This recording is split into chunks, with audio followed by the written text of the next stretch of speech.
and welcome to Session 4 of Module 5. I can't believe we're getting close to the end of the program.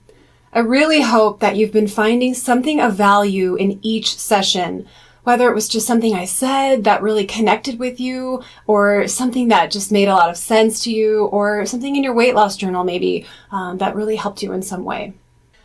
So before we get started today, I wanted to quickly talk about something that you probably noticed in the last video, which was those little strands of baby hairs that were sticking straight up out of the top of my head. So while recording the video, I obviously wasn't aware that it was sticking up like that, or I probably would have bobby pinned it down or something, but whatever.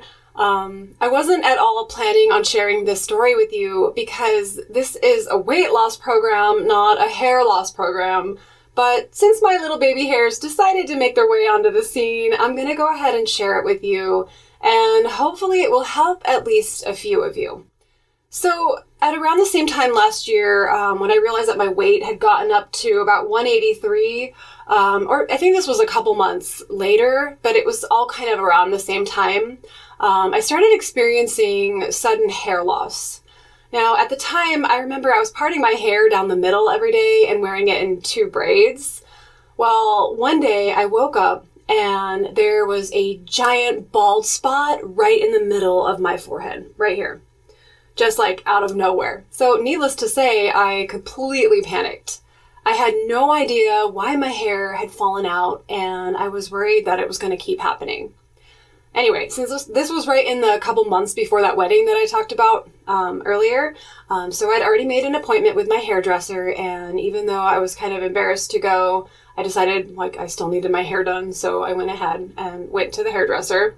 So I'm sitting there talking with her, and I just casually said, I'm sure you noticed the little bald spot in the middle of my forehead. And she gave me the weirdest look, and she's like, did you know you have another one on the side of your head? And I was like, what?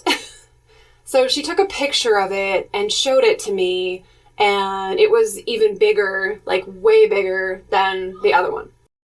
So, of course, more panicking, more stressing out. Then I started researching and trying everything you can think of. I tried biotin pills, biotin shampoo, jojoba oil, castor oil, and nothing worked. So finally, my mom found this product called Nutrafol. I don't know if you've heard of that. So she had me do this online quiz to see if they could figure out the reason why my hair was falling out. Because that can really be any number of things that cause that, like stress, hormone imbalance, anemia. There's lots of things it could be. Well, in my case, it said it was stress and anxiety, which actually makes a lot of sense because I had a lot going on at the time. So long story short, my wonderful mom bought me a 6-month supply of Nutrafol, and after about the first 3 months, my hair started growing back in full force. Hence the little baby hairs that you saw in the last video. So just to compare, I want to show you the dramatic difference. Here's what my head looked like before, and here's what it looks like now after taking Nutrafol. Pretty amazing, right? So anyway, if any of you are experiencing hair loss, obviously I can't say for sure that it will work for you since everyone is different and hair loss can happen for so many different reasons. But I do highly recommend trying this product, and I'll leave a link for you if you want to check it out. So the link I'm giving you is for Nutrafol on Amazon. I'm trying to figure out if Nutrafol has an affiliate program where I could just leave you a direct link to their website. I'm not sure if they do. So if not, what you could do if you want to save a little money is just go to the Nutrafol website, take their quiz, figure out what's causing your hair loss and which product you should get, and then just either purchase it there, or you can use my link to see if the one that you need is available for any cheaper on Amazon. And I do get a small percentage of that if you use my link to purchase it, so it helps me out a little bit too, if you wanted to do that. Either way, totally fine. Anyway, moving on from hair loss into today's topic, which is emotional eating. Now, I couldn't create this course without talking about this because it's just so prevalent. And as things in the world around us become more and more stressful, it just gets worse and worse. Then our hair starts falling out, we're emotional eating, we reach for the comfort food to try and ease our stress, and it just makes us feel worse.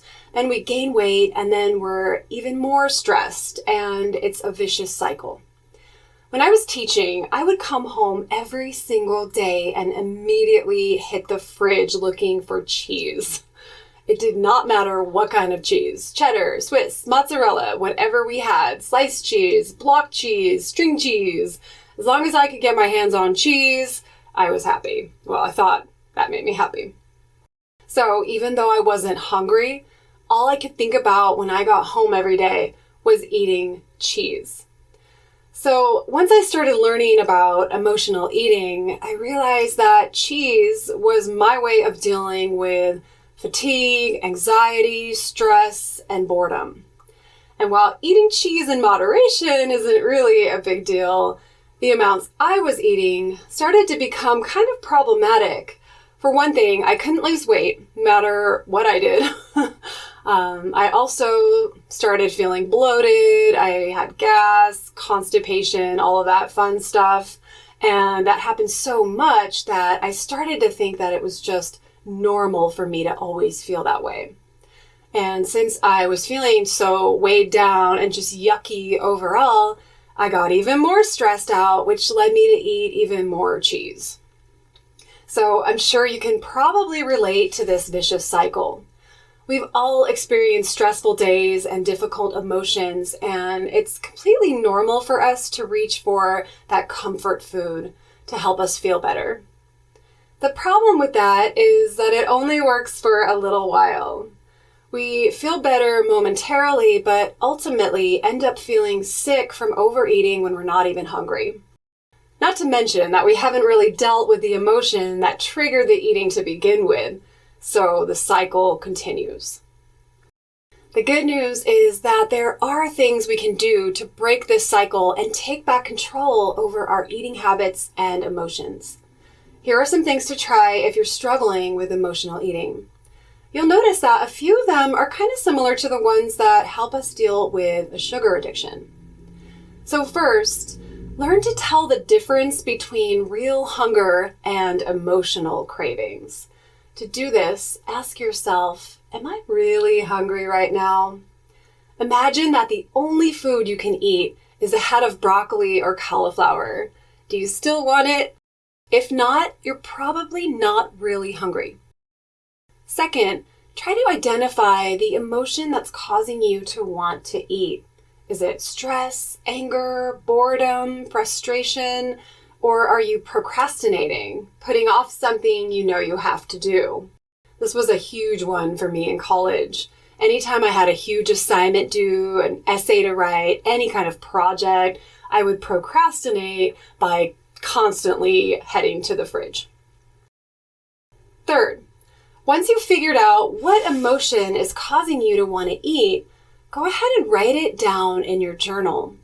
Then you can decide how you want to handle it. So here are some things to choose from as far as how to handle the craving. So number one, you could go for a short walk, do some quick yoga or stretching, make a cup of tea, or just slowly count to 10. Number two, breathe. Focusing on your breathing can not only help prevent you from eating when you're not really hungry, but it can also help to alleviate the stress and anxiety that might be triggering those feelings of hunger. A simple breathing technique you can try is to breathe in for a count of 5. Hold at the top of the breath for a count of 5. Breathe out for a count of 5. And hold at the bottom of the breath for a count of 5. Repeat this as many times as you need until those feelings of hunger subside.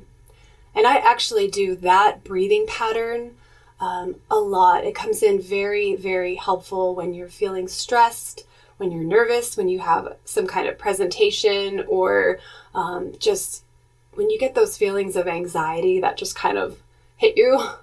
Doing that breathing exercise can really work wonders. Okay, number 3. Are we on 3?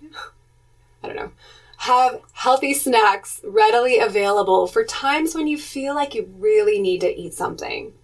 Some great options would be carrot or celery sticks, apple slices, a handful of grapes, or a hard-boiled egg. So have those things ready in case, you need them. Number 4, study your vision board. Remember back in Module 3 when we made those vision boards and we created our why? Remember that? So keep that in mind. Don't let this emotion, whatever it is, sabotage your success and all of the progress that you've made.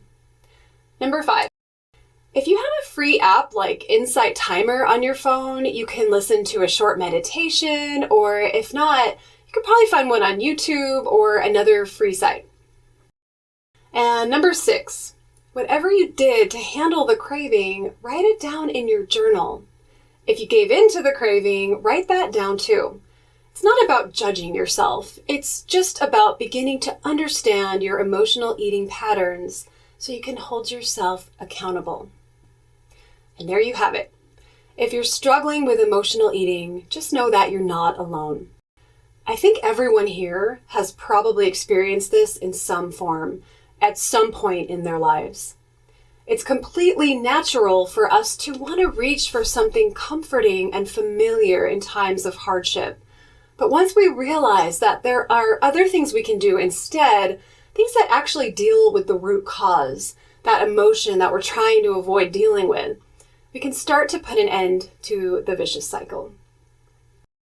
With all of that in mind, before we end this class, I just want to say a quick word about alcohol. Obviously, this isn't a course about quitting drinking, although, honestly, I could probably write one.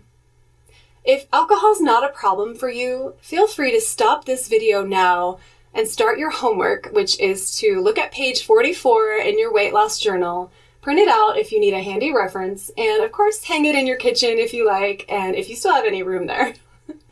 I'll see you in the next class, and love you. Bye. For those of you who are still here, let's just briefly talk about alcohol. The reason I mention it is because all of the things we talked about with emotional eating are true for drinking as well. Just like when we reach for that comfort food to try and mask the uncomfortable emotions we're experiencing, we sometimes reach for alcohol to achieve that same goal. Now, this is not a psychology class, and although I was enrolled in a master's program in counseling for over a year, I'm not a counselor, and I'm not an expert by any means except for the fact that it's something I've experienced.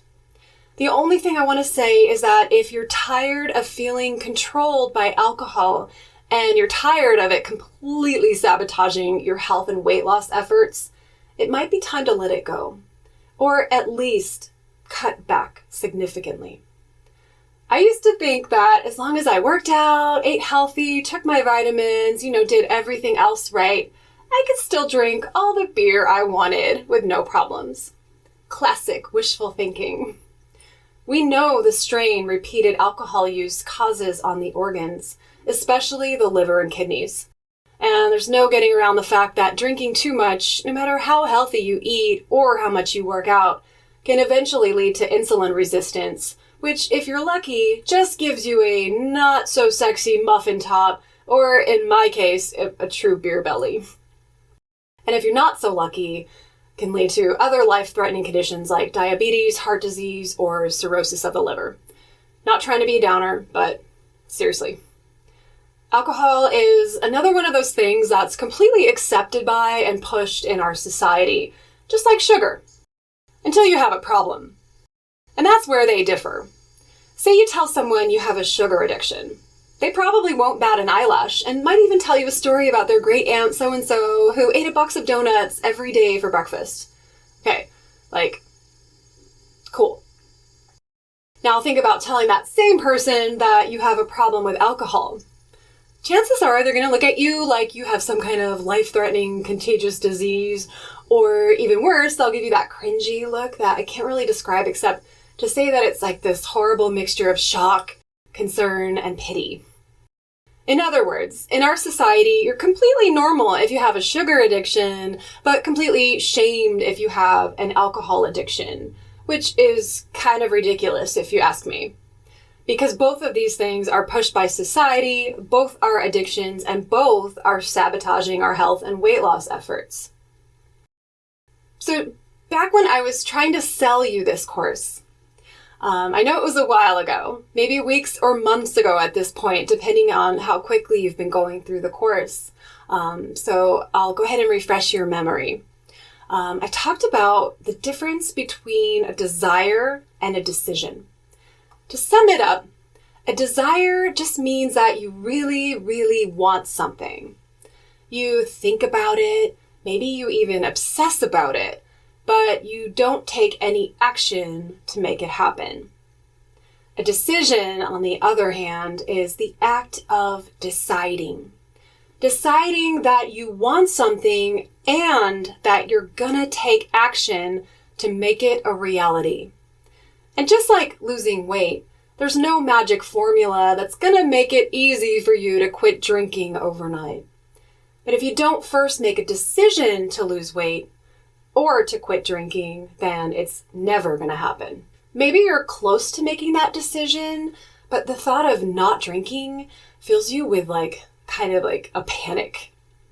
After all, when you get used to doing something, it can feel like an old friend, comforting. And the thought of going without it can be really scary.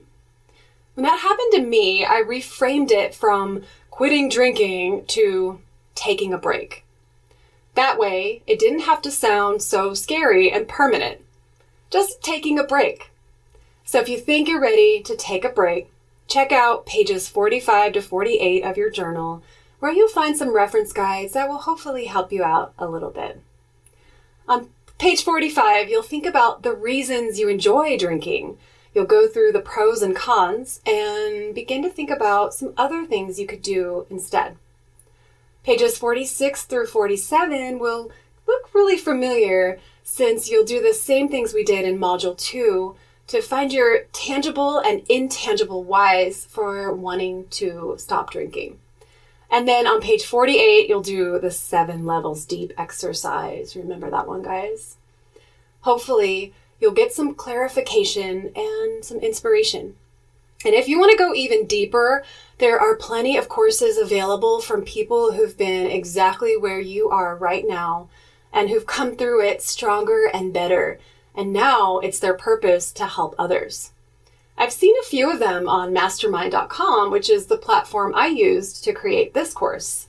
So you could just go there and type in alcohol and you should be able to pull them up. There's also a gal named Jen, Jenn, also known as Sober Sis, who does a 21-day reset. She comes at it from a Christian perspective, but not in a preachy, religious sort of way. So if that's something that appeals to you, you can just do a Google search for her. Okay, that's your homework for tonight. Check out pages 45 to 48 in your journal and use them however it works best for you.